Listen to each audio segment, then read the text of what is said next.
অমর একুশে বইমেলায় রয়েছে ভিন্ন ধারার সাহিত্য বইয়ের পসরা।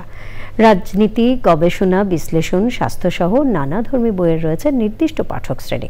তবে এবার ভিন্ন ধারার সাহিত্যের বিক্রি অনেকটা কম বলে জানান প্রকাশকরা। ইফতেখার উদ্দিন জানাচ্ছেন।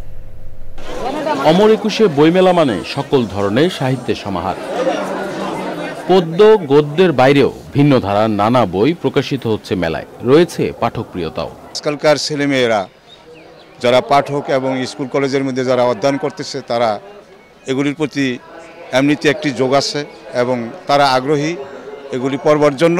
এলাকায় মহল্লায় অনেক লাইব্রেরি ছিল, আমরা অনেক সময় বই হয়তো স্কুলে থাকতে বা বই আমরা দাঁড়িয়ে লাইব্রেরি থেকে অনেক বই পড়েছি। তবে এই ধরনের লেখক পাঠক এখনো আছে। বরেণ্য কবি ও কথা সাহিত্যিক তসলিমা হাসানের গল্পটা উনি বরাবরই ওনার গল্প উপন্যাস আমি পড়ি, খুব চমৎকার লেখেন।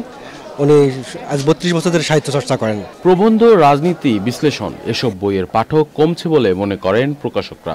ভিন্ন ধারার তো অবশ্যই, মূল বইয়ের পাঠকও কমে যাচ্ছে। এই বইমেলায় অতীতের যে কোনো বইমেলার চেয়ে বিক্রিবারটা কমে যাচ্ছে। সাহিত্যের যে অবকাঠামোগুলো আছে, গুরুত্বপূর্ণ বিষয়গুলো আছে, সেইগুলোকে এখন তেমন একটা তরুণ পাঠক সমাজ গ্রহণ করছে না বলে আমার মনে হচ্ছে। নতুন লেখকদেরও নানা ধর্মী বই আসছে মেলায়। এই বইটিতে আছে দ্রোহ, প্রেম, সাম্য, অধিকার বঞ্চিত মানুষের কথা, নির্যাতিত অসহায় মানুষের কথা। একজন শিশুর সুন্দর স্বাস্থ্য এবং সুন্দর ভবিষ্যৎ গঠনের জন্য যে জিনিসগুলো আমাদের জানা খুবই জরুরি দরকার, সেই টোটাল বিষয়গুলো আসলে এই মা ও স্বাস্থ্য যে বইটা, এটার ভিতরে টোটাল সব কিছু তুলে ধরা হয়। প্রত্যেকটা দেশেরই সংশ্লিষ্ট ডিপার্টমেন্ট থেকে আমরা তাদের কান্ট্রি অ্যাকশন প্ল্যান জানতে চেয়েছি, তাদের কাছ থেকে সাজেশন চেয়েছি একটা কমন রিজনাল অ্যাপ্রোচ ঠিক করার জন্য। অমর একুশে বইমেলার 19তম দিনে নতুন বই এসেছে 70টি।